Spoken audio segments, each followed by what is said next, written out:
Kita mulai aja. Assalamualaikum warahmatullahi wabarakatuh. Abibun, saya ucapkan terima kasih buat kepala sekolah dan Bapak Ibu dan guru yang telah menyempatkan untuk hadir di acara diseminasi atau penyebaran pemahaman budaya positif. Ini salah satu tugas untuk guru penggerak. Bagi Bapak Ibu yang mau ikut guru penggerak ke angkatan selanjutnya, silakan monggo. Nanti tugas-tugasnya bisa diadopsi dari tugas saya. Nanti disesuaikan aja dengan jadwal-jadwal kalian nantinya. Di sini saya mau menyebarkan atau diseminasi penyebaran pemahaman budaya positif dan beberapa materi atau pelajaran yang sudah saya dapatkan selama pendidikan guru penggerak kurang lebih selama 2 bulan ini. Next, Desi. Saya berharap dari tujuan pembelajaran setelah pembelajaran ini, saya berharap itu yang pertama kita dapat memahami atau menerapkan budaya positif di lingkungan kita. Jadi diharapkan nanti setelah ini kita bisa memahami atau menerapkan budaya positif yang ada di sekolah kita ini apa. Terus kemudian kita meningkatkan kerjasama dan kepedulian pentingnya penerapan budaya positif di lingkungan sekolah. Next, Bu Desi. Nah, sebelum kita mulai pembelajaran, kita membuat kesepakatan kasus terlebih dahulu ya. Di sini ada seluruh peserta memiliki kesempatan untuk berpendapat, kemudian berpikir terbuka dan saling menghormati. Yang ketiga, jika ada satu peserta berbicara, maka peserta lainnya mendengarkan. Kemudian yang keempat, berpartisipasi penuh. Kemudian berpendapat setelah dipersilakan atau reses terlebih dahulu mulai ini dipertanyakan atau ingin menjawab. Kemudian yang keenam, mengikuti webinar dengan perasaan yang gembira. Tak tanya, ini ikhlas gak ikuti webinar ini? Benar? Mudah-mudahan aman memberikan Bapak Ibu guru semua. Allah yang membalasnya ya.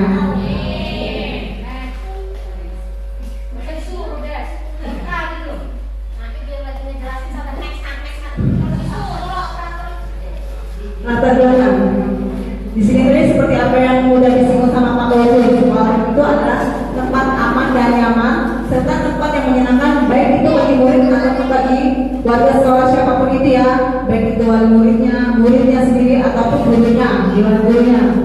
Hal ini sejalan dengan pemikiran filosofi Ki Hajar Dewantara bahwa pendidikan harus berpihak kepada murid dengan memerdekakan murid untuk dapat belajar sesuai dengan kodratnya, yaitu kodrat alam dan kodrat zaman. Untuk mewujudkan hal tersebut, maka bisa dilakukan dengan menumbuhkan budaya positif di sekolah. Ekspresi. Kemudian di sini budaya positif itu sendiri merupakan perwujudan dari nilai-nilai atau keyakinan universal yang diterapkan di sekolah. Budaya positif dapat mendorong murid untuk mampu berpikir, bertindak, dan mampu menciptakan atau menghasilkan sebagai suatu proses memerdekakan dirinya sehingga murid mampu mandiri dan bertanggung jawab. Kemudian yang terakhir, seorang guru harus memiliki kemampuan dalam mewujudkan budaya positif di sekolah. Saya mau tanya, apa sih sudah ada budaya positif di sekolah kita sudah ada? Itu kebiasaan 5S ya. Terus selain itu lagi apa lagi Pak? Itu salah satu masuk ke 5S tadi. Kemudian sholat Jumat. Itu termasuk salah satu budaya positif yang ada di sekolah. Terus apa lagi contohnya yang sudah ada di sekolah yang harus diamalkan lagi? Ya, kebersihan lingkungan itu budaya positif juga ya. Next, Desi. Konsep dari budaya positif dari beberapa bagian. Yang pertama adalah perubahan paradigma belajar, disiplin positif. Yang kedua, nilai-nilai kebijakan universal. Yang keempat, kebutuhan dasar manusia. Yang kelima, motivasi perilaku manusia. Posisi kontrol guru, keyakinan kelas. Segitiga, restitusi. Saya mau tanya Bapak Ibu, dari 8 konsep ini mana sih yang paling ingin kalian ketahui? Segitiga restitusi. Ada yang lain? Paradigma baru ya? Paradigma belajar. Ada lagi? Posisi kontrol guru. Ya, posisi kontrol guru. Nanti itu kita buka satu persatu, kita bahas satu persatu. Next, Bu Desi. Pembelajaran dengan paradigma baru, yaitu pembelajaran dengan paradigma baru merupakan pembelajaran yang dirancang berdasarkan prinsip pembelajaran berdiferensiasi sehingga para murid belajar sesuai dengan kebutuhannya berdasarkan tahapan perkembangan sesuai dari psikologi modern untuk menggunakan profil pelajar Pancasila. Apa aja sih dimensi profil pelajar Pancasila?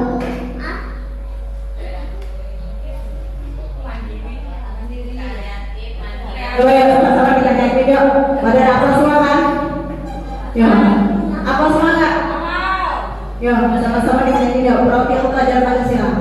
Profil Pancasila beriman dan bertakwa pada Tuhan yang Esa dan berakhlak mulia, berdiri dan kokoh, gotong royong mandiri, kreatif dan bertahan kritis. Berarti ada aplikasi profil pelajar Pancasila. Next, Bu Desi. Nah, saya ingin coba ya kita perhatikan ya sama-sama. Kepala tangan kalian masing-masing. Nah, ketika saya menyuruh membuka kepala tangan kalian, kira-kira mau dibuka nggak? Dibuka. Kenapa? Diperintah. Berarti kalian tidak punya posisi kontrol diri kalian masing-masing.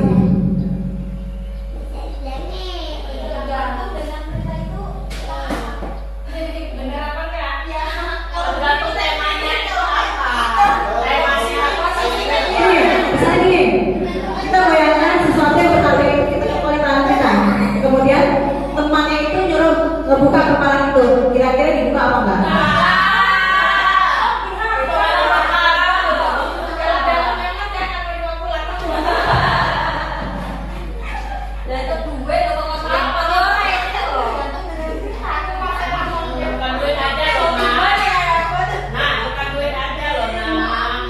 Berarti nggak dibuka ya? Kenapa saya tanya alasannya? Oke ya.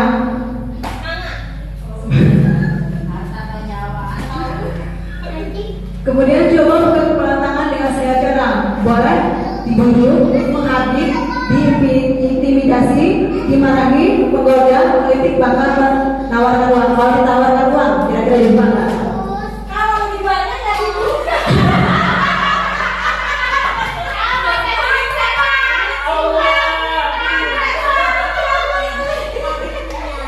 Kira-kira ini rata-rata dibuka atau enggak?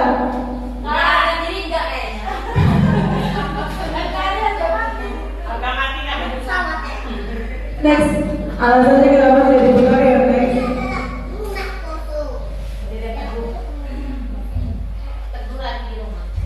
Apakah Anda atau teman Anda membuka kepala tangan Anda mengapa? Apa alasannya? Coba saya minta alasannya masing-masing ya.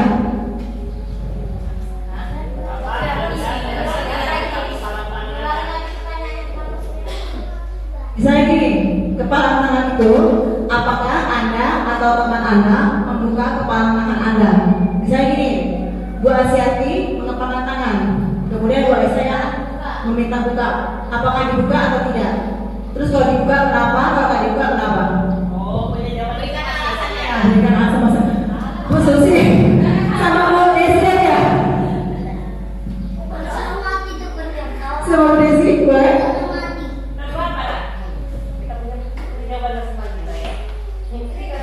Yuk. Apa ini isinya coba saya? Terserah kalian berpendapat apa?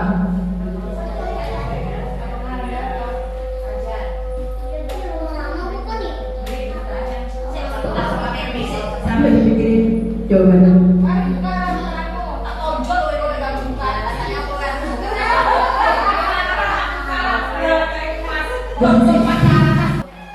Sudah, kita mulai lagi ya.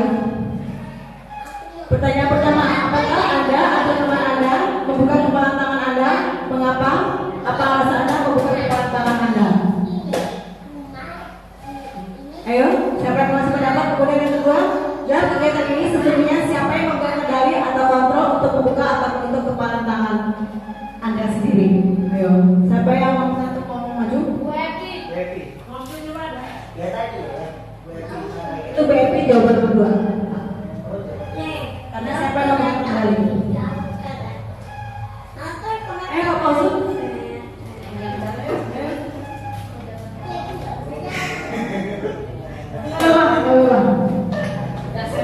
Kenapa membuka?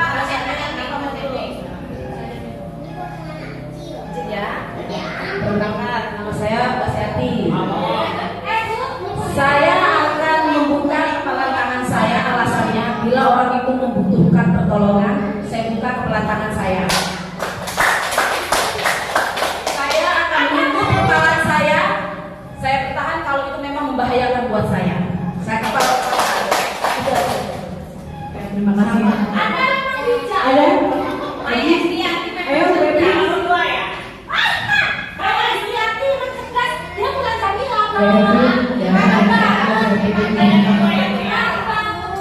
Dalam kegiatan ini, siap. Perkenalkan ya, nama saya Edi Ismayati, saya guru kelas 3. Yang memegang kendali apa tuh Bu? Untuk membuka tangan. Kalau saya pribadi, saya tidak akan membuka karena saya punya prinsip tersendiri, punya alasan tersendiri. Kenapa? Apa alasannya? Alasannya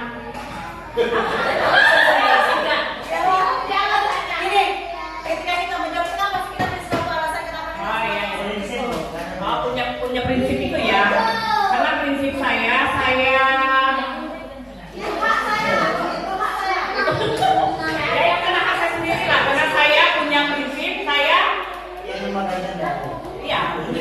kayak gitu aja bukan jawabannya berapa sih ya kayak gitu. Ya, terima kasih. Kemudian next, Bu Desi. Nah, ini dia jawaban tadi ya. Tentu kita setuju yang memegang kontrol kepala tangan kita. Apakah kita membuka atau menutup kepala tangan kita, itu tergantung dari kita masing-masing. Sebenarnya benar kata Bu Asia tadi, tergantung dengan keadaan dan situasi. Apakah itu membahayakan atau tidak buat kita, ya. Terutama buat kita diri kita sendiri. Next, Bu Desi. Miskonsepsi tentang teori kontrol, ilustrasi kontrol. Nah, saya mau nanya anak-anak ibu-ibu. Benar nggak guru itu bisa mengontrol muridnya? Itu benar nggak persepsi seperti itu? Kenapa katanya bisa?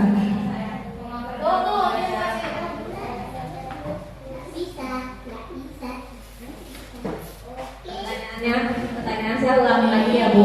Kalau nggak salah, apakah guru itu bisa mengontrol muridnya? Kalau alasan saya bisa. Karena apa? Karena guru itu adalah salah satu ruang lingkup di dalam kelas. Jadi dia bisa menyesuaikan siswa itu untuk bisa berkarakter sesuai mungkin dengan kebutuhan apa yang dibutuhkan siswa itu. Salah satu contoh dalam pelajaran praktek itu Bu. Praktek itu dalam pelajaran praktek dalam pembelajaran praktek itu susunan yang kita lakukan adalah salah satu pembagian kelompok. Kenapa kita lakukan pembagian kelompok? Karena sesuai dengan susunan acara kita, susunan kegiatan dalam pembelajaran yang akan dilakukan. Gitu. Kemudian di dalam kelas itu adalah keluarga. Ibaratnya kita anggap itu adalah keluarga kita. Siswa itu adalah anak kita dan kita adalah ibunya. Bahkan anak dan ibu bisa jadi teman. Karena apa? Siswa dan ibu itu tidak ada batasannya. Agar sekarang ini kan kita sudah memakai kurikulum merdeka. Jadi tidak ada tekanan sehingga siswa itu tidak ada rasa takut sama ibu gurunya ataupun begitu. Siswanya maksud saya siswa itu tidak takut sama gurunya, begitu juga gurunya dia tidak takut kepada siswanya gitu. Meleksibelkan dalam segala sesuatu. Jadi guru itu harus bisa menguasai dan mengontrol siswa biar ke dalam tujuan pembelajarannya itu terrealisasi dengan baik, Oke, Bu. Jika ada yang mau menambahkan, silakan. Ya, terima kasih Bu Desi untuk pendapatnya. Di sini ilustrasi guru bisa mengontrol murid. Kemudian nanti kita temukan jawabannya ya, itu bisa atau tidak. Kemudian yang kedua, ilusi bahwa semua penguatan positif efektif dan bermanfaat. Betul atau tidak? Semua penguatan positif efektif dan bermanfaat. Iya. Kemudian ilusi bahwa kritik dan membuat rasa bersalah mampu menguatkan karakter, betul atau salah? Kritik dan membuat rasa bersalah mampu menguatkan karakter. Bisa berbeda? Tergantung maksudnya kita memberikan kritikan di maksudnya di forum besar ataupun memang antara guru dan siswa. Tapi kalau pun dikritik di depan orang banyak, ya mentalnya nanti bisa Kemudian ilusi bahwa orang dewasa berhak memaksa, benar atau tidak?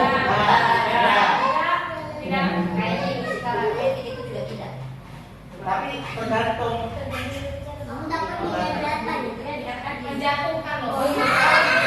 Kritik itu biasanya itu identik dengan ya betul.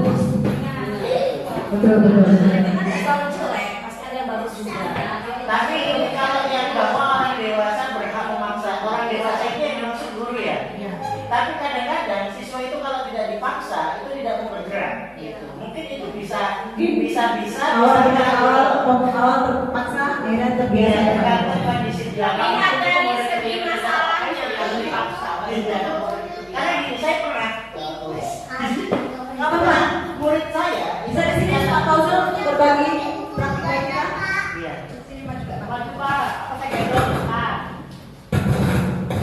Di sini kita sama-sama apa ya, bertukar pikiran, bertukar pengalaman ya.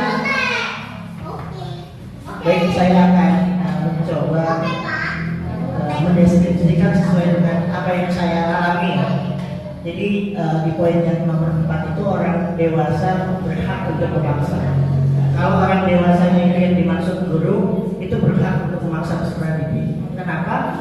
Karena realitas sekarang peserta didik itu kalau tidak dipaksa, dia tidak bergerak. Contoh, ketika peserta didik itu diberikan tugas untuk menghafal bacaan sholat, ketika tidak dipaksa, itu tidak mau menghafal, karena merasa tanggung jawabnya kurang. Makanya timbullah pemaksaan itu untuk hal-hal baru, hal-hal positif. Terima kasih Pak Fauzul untuk pendapatnya. Ekspedisi ilusi mengontrol murid. Pada dasarnya kita tidak dapat memaksa murid untuk berbuat sesuatu jika murid tersebut memilih untuk tidak melakukannya. Jadi jawabannya guru itu tidak bisa mengontrol murid. Karena apa? Seorang murid punya kontrol sendiri, sama seperti kita saat ini ngomong kata kita. Kontrol itu dapat diri kita sendiri. Begitu pun murid Pak. Murid itu punya kendali dia ngomong sendiri. Dan ketika seperti apa yang dikatakan Bu Asyati, kita membuka atau mengikuti instruksi itu tergantung dari situasi yang kita hadapi saat itu. Berarti apa upaya guru kalau memang peserta didik itu tidak bisa dipaksa, tidak bisa dikontrol? Ya bisa nanti dipasangnya dengan perasaan. Ya tetap kita mengontrol. Nanti. Apa upaya kita? Nah, nanti itu ada 5 posisi kontrol guru. Kita bahas di situ nanti. Oke, siap. Oke, siap. Oke. Kemudian yang kedua, ilusi bahwa semua penguatan positif efektif dan bermanfaat. Penguatan positif itu tujukan adalah bentuk kontrol segala usaha untuk mempengaruhi murid agar mengulangi suatu perilaku tertentu adalah suatu usaha untuk kontrol murid tersebut. Dalam jangka waktu tertentu, kemungkinan murid tersebut akan menyadari dan mencoba untuk menolak tujukan kita, atau bisa jadi murid tersebut menjadi tergantung pada pendapat sang guru untuk berusaha. Jadi ini murid itu tidak akan mau bergerak kalau nggak dipukul. Kalau kita biasa untuk memasang dia.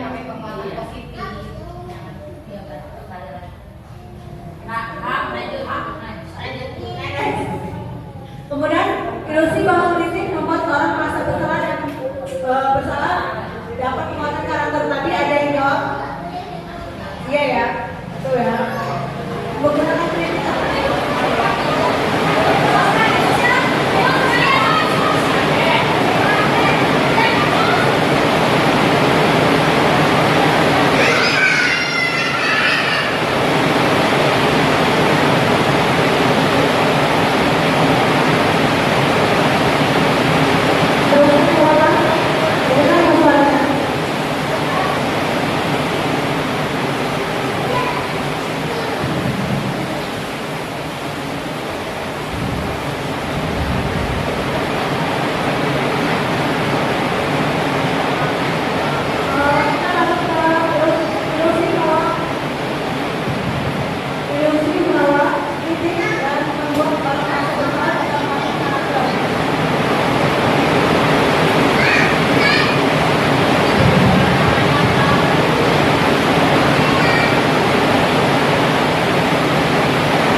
Kebanyakan sudah kalau saya amati adalah hukum. Dia hanya memberi hukuman tapi tidak menjelaskan murid. Ya tidak? Ya? Hanya sebagai posisi penghukum tanpa membuat begitu cedera. Contohnya saat upacara bendera, ya kan? Kita yang menghukum dari sisi depan, tapi kita tidak memberikan konsekuensi apa yang mereka dapatkan agar mereka tidak mengulangi lagi. Itu tidak. Next posisi. Ini dari kita kebutuhan berbeda. Ada kebutuhan dasar manusia juga. Yang pertama adalah bertahan hidup, penguasaan, kasih sayang, dan rasa diterima, kesenangan dan kebebasan. Itu adalah kebutuhan dasar manusia atau kebutuhan dasar yang harus kita atau yang akan kita penuhi ya. Next posisi. Disiplin positif. Disiplin positif merupakan cara menerapkan disiplin yang bertujuan untuk menumbuhkan kesadaran serta memperdayakan peserta didik tanpa imbalan, penghargaan atau reward, ancaman atau hukuman. Disiplin positif sendiri berasal dari kata disiplina, yang artinya belajar. Disiplin mengacu pada disiplin diri yang memiliki tanggung jawab terhadap apa yang dilakukannya berdasarkan nilai-nilai yang diyakini. Kemudian, sebagai pendidikan, tujuan kita adalah menciptakan peserta didik yang memiliki disiplin diri sehingga mereka berperilaku mengacu kepada nilai-nilai kebijakan universal dan memiliki motivasi intrinsik dalam berubah perilaku ke arah yang lebih baik. Next budesi. Nilai kebijakan universal. Nilai kebijakan universal itu adalah sifat-sifat positif manusia yang merupakan tujuan mulia yang ingin dicapai setiap individu. Nilai-nilai tersebut bersifat universal dan lintas bahasa, suku bangsa, agama maupun latar belakang. Setiap perilaku, perbuatan memiliki suatu tujuan. Itu dari pendapat dari Dr. William Glaser pada teori kelompok 1944. Kemudian dengan mengaitkan nilai-nilai kebijakan yang diyakini seseorang, maka motivasi intrinsiknya akan terbangun sehingga menggerakkan motivasi dari dalam untuk dapat mencapai tujuan mulia yang diinginkan. Nilai-nilai kebajikan yang ingin dicapai oleh setiap anak Indonesia kita kenal dengan profil pelajar Pancasila. Ini tadi ya profil pelajar Pancasila ya. Next. Nilai yang disepakati bersama lepas dari suku bangsa, agama maupun latar belakang. Ada ini profil pelajar Pancasila, Ibu Pergantian Program atau PYP. Kemudian 9 pilar karakter Indonesia atau Indonesia Unique Foundation IHP. Kalau PKP sendiri adalah rasa toleransi, rasa hormat, integritas, mandiri, menghargai, antusias, empati, keingintahuan, kreativitas, kerjasama, percaya diri, komitmen. Kemudian kalau yang 9 pilar karakter itu sendiri, cinta Tuhan yang segenap ciptanya, kemandirian dan tanggung jawab, kejujuran dan amanah, diplomatis ya, hormat dan santun, dermawan, suka pada gotong royong, percaya diri, kreatif dan pekerja keras, kepemimpinan yang keadilan, baik dan rendah hati, toleransi, kedamaian dan kesatuan. Next budesi. Keterampilan hidup dapat dipercaya, lulus hati, pendengaran aktif, tidak merendahkan orang lain, memberikan yang terbaik ini. Kemudian persiapan esensial plus atau delivery more integration, simpati, suara hati, kontrol diri, rasa hormat, kebaikan, toleransi dan keadilan. Kemudian begitu seperti atau proyek nilai-nilai kebajikan, pendidik, ketetanggaan, masyarakat ya. Next budesi. Teori motivasi hukuman dan penghargaan eksekusi. Motivasi perilaku manusia itu ada dua ya. Ada pada ada ekstrinsik. Kalau ekstrinsik berarti dari luar ya. Kalau ini dari dalam diri kita sendiri. Kalau ekstrinsik itu untuk menghindari ketidaknyamanan atau hubungan dan untuk mendapatkan imbalan atau penghargaan dari orang lain. Tadi ekstrinsiknya. Kemudian intrinsiknya untuk menjadi orang yang menginginkan dan menghargai diri sendiri dengan nilai-nilai yang mereka percaya. Saat ibu memahami motivasi perilaku manusia, maka guru dapat memilah motivasi perilaku apa yang ada pada diri murid. Jika murid memilih motivasi itu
mendidik itu tiba-tiba dan menyakiti muridnya. Kita lihat jawabannya. Next, Bu Desi. Ya, tidak setuju ya, karena pasiennya membuat uniform merasa malu di kelas saya.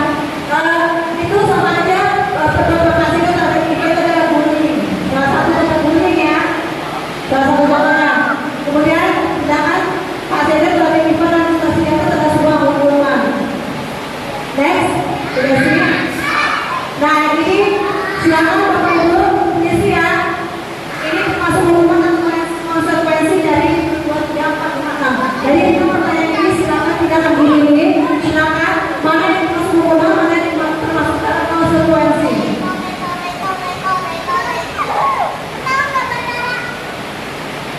Mencatat 100 kali di dalam kalimat saya tidak akan terlambat lagi karena terlambat sekolah, karena terlambat ke sekolah. Hukuman atau restitusi?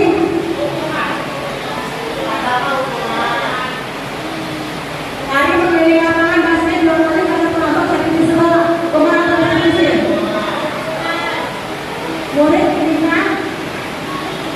Murid diminta untuk push up selama 15 menit. Kuat atau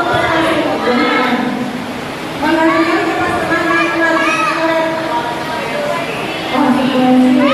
Membersihkan tumpukan air di meja tulis karena tersenggol.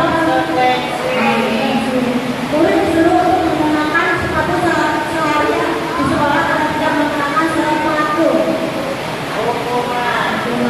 Ya, ekspresi. Ya, yang pertama itu berupa hukuman ya, karena hukuman itu sifatnya mendadak dan berarti peserta didik. Yang kedua hukuman, ketiga hukuman, keempat konsekuensi dan hukuman.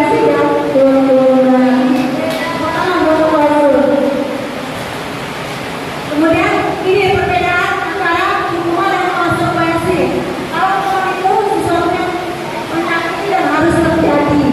Kemudian yang kedua membuat anak sakit, betul atau tidak membuat anak sakit ya. Kemudian anak memberhenti dari disiplinan. Kemudian buat paksaan. Kemudian menyuruh anak menyakiti diri sendiri.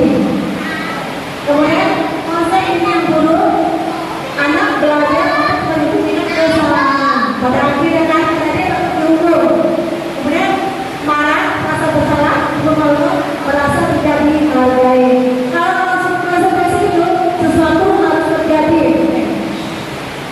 Konsekuensi harus terjadi. Membuat anak merasa tidak nyaman dalam jangka waktu pendek. Anak menghargai disiplin, stimulus dan tanggapan. Menurut anak agar mudah menyesuaikan diri. Konsep diri yang baik. Anak belajar untuk mematuhi peraturan, kehilangan hak, dibuat tidak nyaman, dihasilkan atau sementara itu perbedaan antara hukuman dan konsekuensi. Next, Bu Desi. Restitusi. Restitusi itu sendiri adalah proses menciptakan kondisi bagi murid untuk memperbaiki kesalahan mereka, sehingga mereka bisa kembali pada kelompok mereka dengan karakter yang lebih kuat. Restitusi juga merupakan proses kolaboratif yang mengajarkan murid untuk mencari solusi untuk masalah mereka. Kemudian membantu murid berpikir tentang orang seperti apa yang mereka inginkan menjadi tujuan mulia dan bagaimana mereka harus memperlakukan orang lain. Sebenarnya secara tidak langsung kita ini sudah melakukan restitusi sebenarnya kalau kita lihat, tapi tanpa kita sadari, ya tidak. Tanpa kita sadari kita sudah melakukan restitusi. Restitusi. Ciri-ciri dari restitusi yang pertama bukan untuk menebus kesalahan ya, namun untuk belajar dari kesalahan. Kemudian dua, memperbaiki hubungan. Yang ketiga, tawaran bukan paksaan. Yang keempat, menuntut untuk melihat ke dalam diri. Yang kelima, mencari kebutuhan dasar yang berdasar tindakan. Kemudian restitusi diri adalah cara yang paling baik. Yang ketujuh, restitusi fokus pada karakter bukan tindakan. Restitusi fokus pada solusi. Yang kedua, restitusi mengembalikan murid yang bermasalah pada kelompoknya. Next, Bu Desi. Identitas gagal. Ini adalah sebuah hukuman ya. Kalau kita memberikan hukuman itu adalah identitas yang gagal. Kemudian identitas sukses atau disiplin, konsekuensi dan restitusi.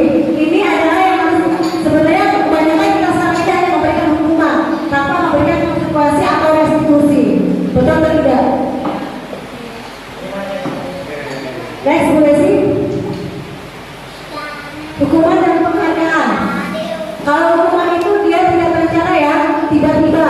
Kemudian murid tidak tahu apa yang akan terjadi atau tidak dilibatkan. Kemudian hanya bersifat satu arah. Kemudian berupa hukuman fisik atau psikis. Kemudian kalau konsekuensi itu terencana atau sudah disepakati sesuai peraturan, murid tetap dibuat tidak nyaman. Kemudian sikap guru selalu memonitor murid. Kemudian ini oleh institusi proses internal kondisi bagi murid untuk memperbaiki kesalahan, proses kolaborasi yang mengajarkan murid untuk mencari solusi sendiri. Next, keyakinan kelas. Saya mau tanya Bapak Ibu selama ini yang sudah keyakinan kelas. Tahun depan kita sama-sama buat dengan keyakinan kelas. Bisa satu keyakinan untuk sebuah kelas, bisa juga diterapkan untuk satu sekolah. Ya, keyakinan kelas, ekspresi. Keyakinan kelas dibentuk dengan tujuan untuk menggantikan peraturan kelas. Tentunya keyakinan kelas dibuat dengan menggunakan bahasa yang positif. Ada jenis keyakinan kelas yang akan kita buat. Keyakinan kelas bersifat lebih abstrak daripada peraturan yang berperinci dan konkret. Ciri dari keyakinan kelas memang bersifat abstrak ya. Kemudian berupa pernyataan universal dibuat dalam pernyataan positif sedikit saja agar mudah diingat. Kemudian sesuai dengan kondisi kelas dan sekolah sehingga mudah diterapkan.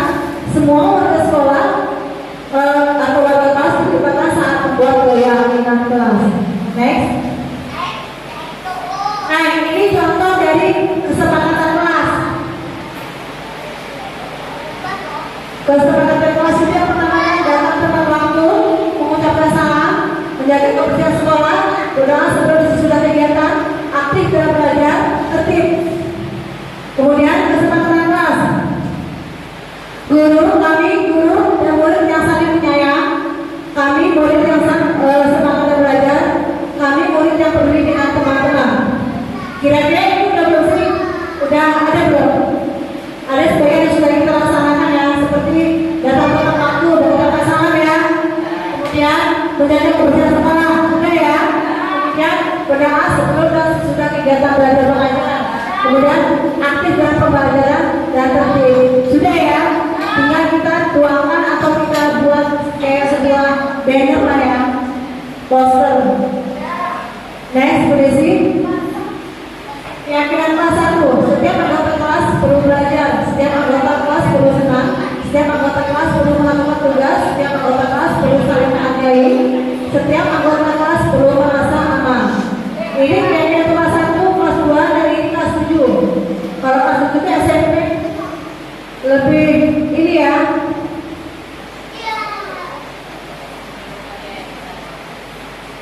Next, kurasi. Kegiatan pendalaman tentang keyakinan kelas yang tabel. Ini keyakinan kelas hormat terdengar, terlihat dan berperilaku. Kemudian rasa hormat tampak seperti, tidak tampak seperti, dan bentuknya tampak seperti dan tidak tampak seperti. Tampak seperti kayak datang tepat waktu, tidak tampak seperti sering hadir terlambat. Tapi kan kita kebanyakan datang tepat waktu, kemudian menyapa teman dan guru setiap hari, taat kepada teman dan guru, kemudian mengembalikan barang teman yang telah dipinjam dan mengucapkan terima kasih. Itu merupakan tindakan mengembalikan barang yang telah dipinjam dan meletakkan sembarangan. Nah, sudah sih. Ini perbedaan peraturan kelas dan keyakinan kelas. Kalau peraturan kelas itu selalu contoh keyakinan kelas selalu kembalikan buku ke tempatnya. Itu merupakan rasa tanggung jawab. Kemudian dilarang mengganggu orang lain, berarti menghormati orang lain. Ini berarti kita ganti ya, sama ini kan kita buat yang ini. Kita ganti ke keyakinan kelas yang dimana kalau dilarang mengganggu orang lain berarti kita menghormati orang lain. Kemudian hadir di sekolah 15 menit sebelum pembelajaran dimulai, menghormati orang lain atau berkomitmen kepada diri sendiri. Kemudian dilarang melakukan kekerasan, keselamatan dan menghormati orang lain. Kemudian dilarang menggunakan narkoba, berupa kesehatan ya. Kemudian bergantian atau menunggu giliran, menghormati orang lain atau rasa sabar dan dipupuk atau yang ditemukan. Gunakan masker, kesehatan dan keselamatan. Jangan berlari di kelas atau koridor, itu merupakan keselamatan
dan didengar.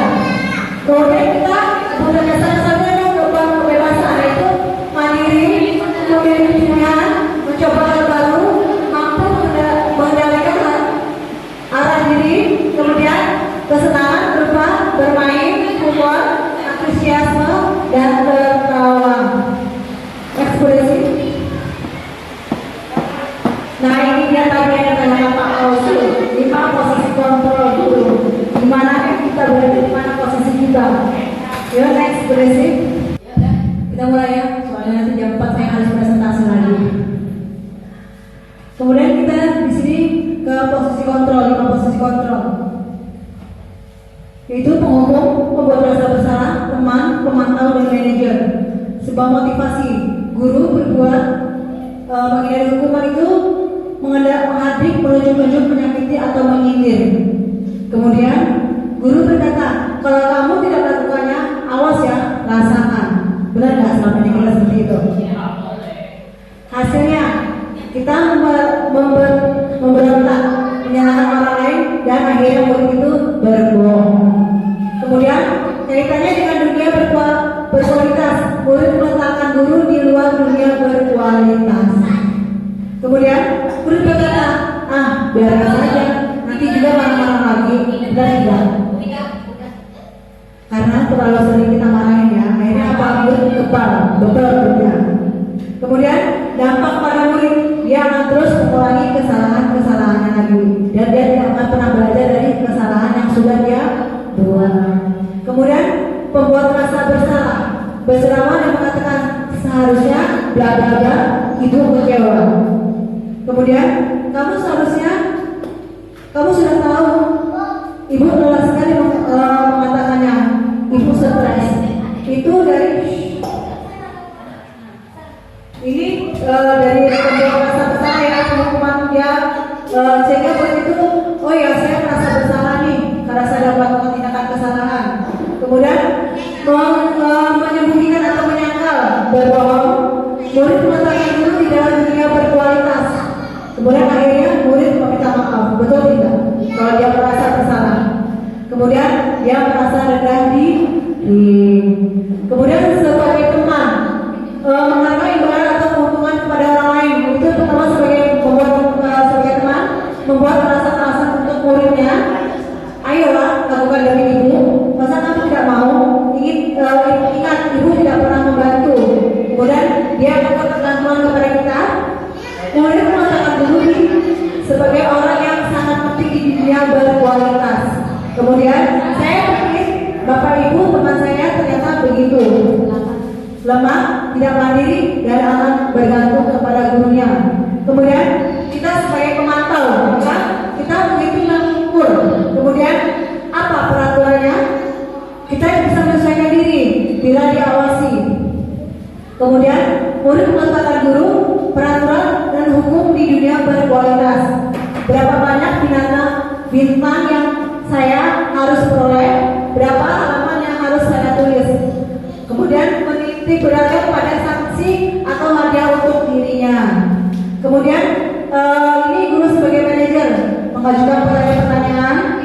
Kemudian apa yang kita yakini, apa yang bisa kau kerjakan untuk memperbaiki masalahmu, menguatkan pribadi. Murid meletakkan dirinya sebagai individu yang positif dalam dunia berkualitas. Bagaimana caranya saya bisa memperbaiki keadaan? Kemudian yang terakhir itu adalah untuk mengevaluasi diri, bagaimana cara memperbaiki diri. Next, Ibu Desi. Contoh posisi kontrol. Siswa tidak mengenakan sepatu ketika dia ke sekolah. Kalau penghukuman ini itu dia menyakiti ya ininya. Kemudian berdiri di samping papan, tulis selama 2 jam pelajaran. Itu adalah penghukuman. Kemudian membuat merasa bersalah. Berapa kali Bapak Ibu harus memberitahu kamu selalu saja pekerjaan dapat guru. Itu dia sebagai membuat guru membuat merasa bersalah pada gurunya. Kemudian kalau guru sebagai teman, ayo dong ikuti aturan sekolah. Tolong bantu Bapak Ibu ya sekali ini saja, lain kali jangan berbuat seperti ini lagi. Ekskursi. Kemudian ini pemantau ya.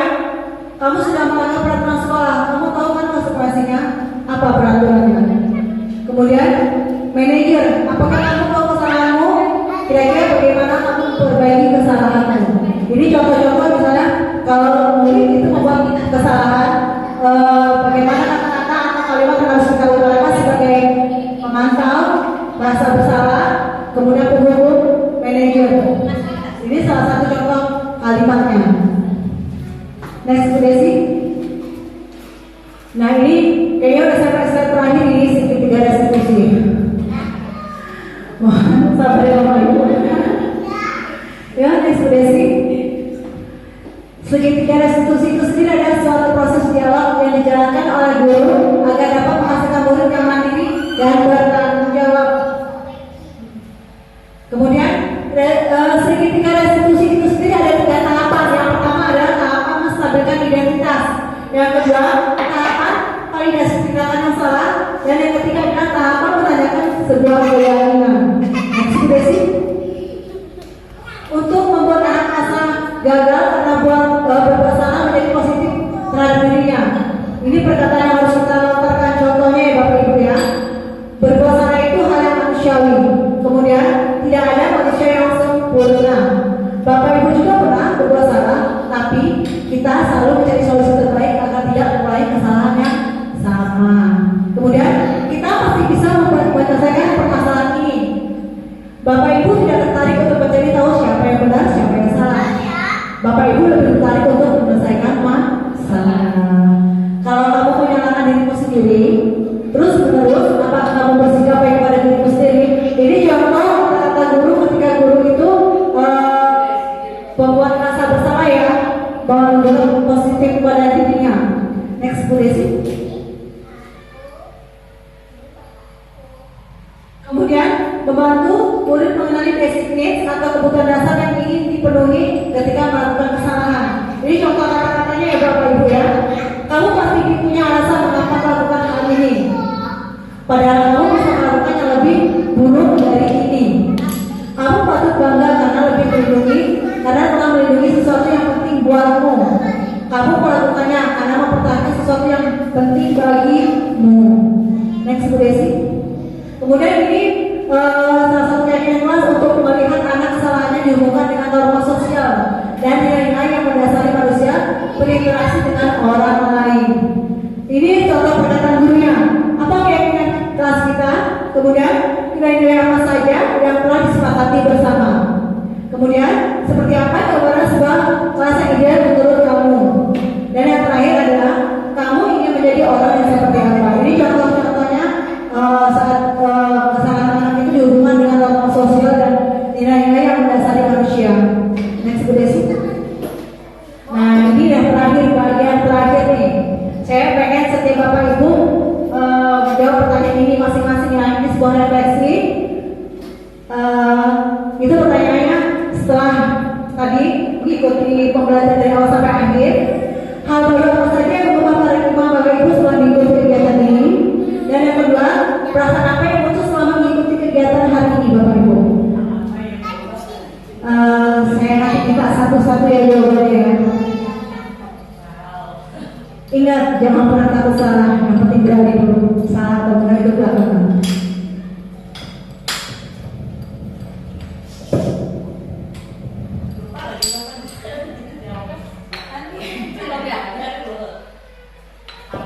Refleksi hal baru apa saja yang mengubah paradigma Bapak Ibu setelah mengikuti kegiatan ini? Apakah yang tadinya? Oh ya posisi kontrol saya, tapi saya sebagai pemberi hukuman nih, saya ingin berubah. Oh ternyata harus jadi manajer atau membuat rasa bersalah agar anak-anak itu lebih sadar dari kesalahan mereka, bisa memperbaikinya.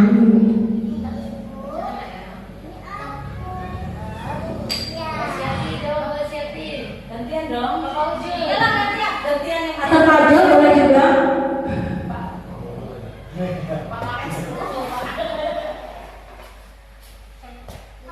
Ini saya pengen dengar masing-masing yang perasaannya ya. Boleh diungkapkan langsung nggak apa-apa.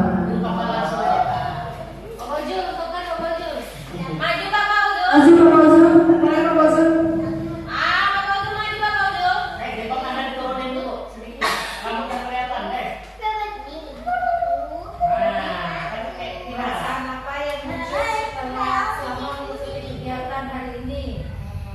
Perasaan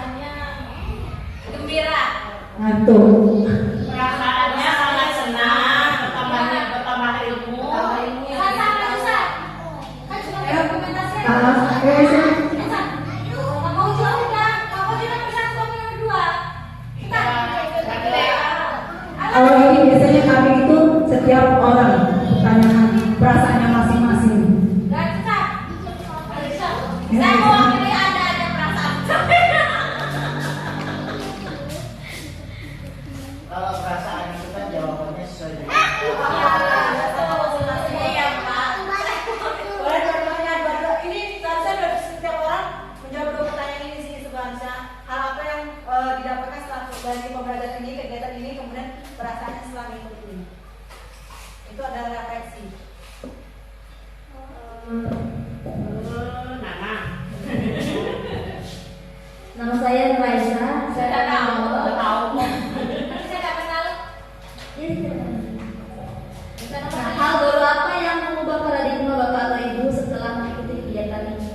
Nah, hal baru yang saya dapat dari sini yang tadinya saya kurang paham tentang apa itu hubungan, apa itu konsekuensi, di pembahasan ini saya jadi mengerti lebih paham lagi. Nah, terus kalau tentang perasaan yang apa yang saya perasaan apa yang muncul selama mengikuti kegiatan hari ini, perasaan ya jadi senang karena yang tadinya nggak tahu jadi tahu, dapat ilmu baru lah intinya. Sudah cukup dulu. Terima kasih Bu Aisyah. Ya, Pak Pausul. Iya, ya.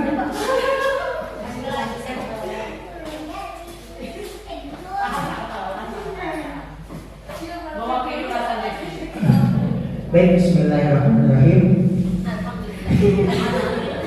Baik, saya akan mencoba menjawab dari dua pertanyaan. Yang pertama, hal baru apa yang mengubah paradigma Bapak Ibu selama mengikuti kegiatan ini?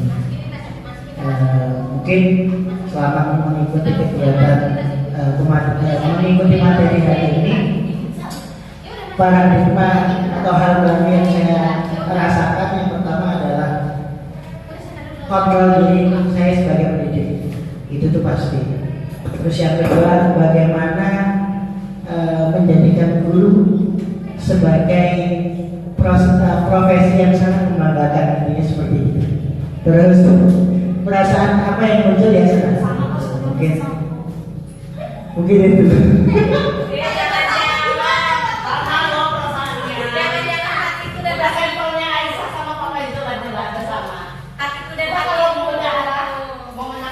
Bu, berarti perwakilan dari PNS dulu. Perwakilan dari PNS sudah. Iya.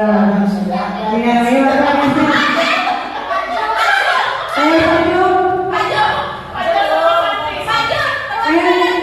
Pak Jo. Perwakilan dari PNS yang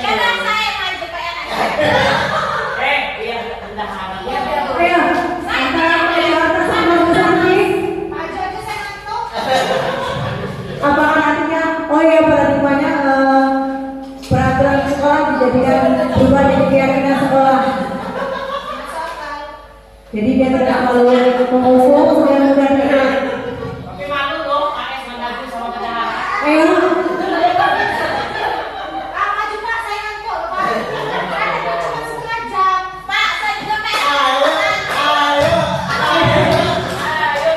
Masa saya Pak yang mewakili Pak Jo? Malu loh sama guru honor. Kalau ini aja berikan pendapatnya setelah saya melakukan pembelajarannya seperti apa biar nanti biar jadi apa ya, patokan saya akan memperbaiki kualitas saya berikutnya lagi atau tugas saya berikutnya lagi.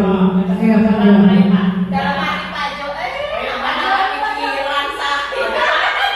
Salah Pak. ayo Pak, jangan sampai salah.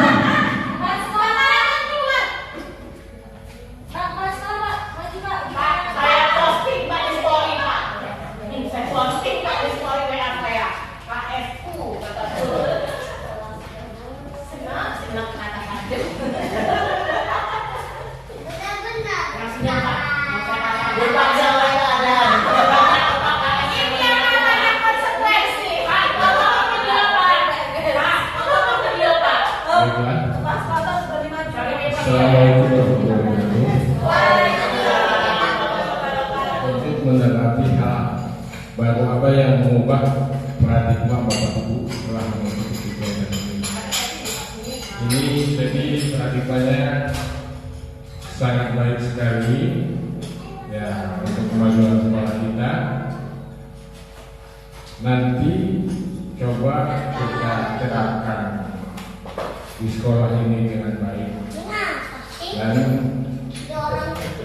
jangan sampai semua paradigma itu hanya bisa dengan kata-kata atau bahasa, tapi yang jelas bagaimana kita merubah dari paradigma itu dengan setulus hati dari diri kita masing-masing. Itulah yang akan memajukan atau akan lebih baik sesuai dengan yang kita harapkan.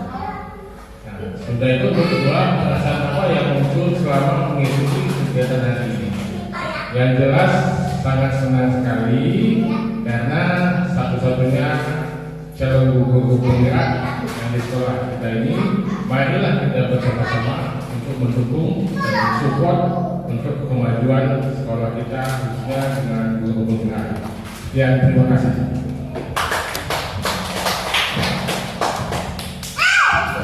Terima kasih Pak Johannes.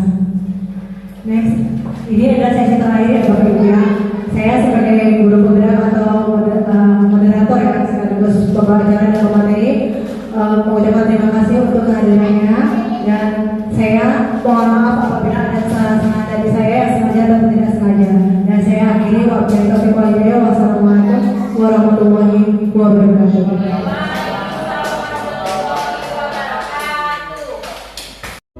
Alhamdulillah.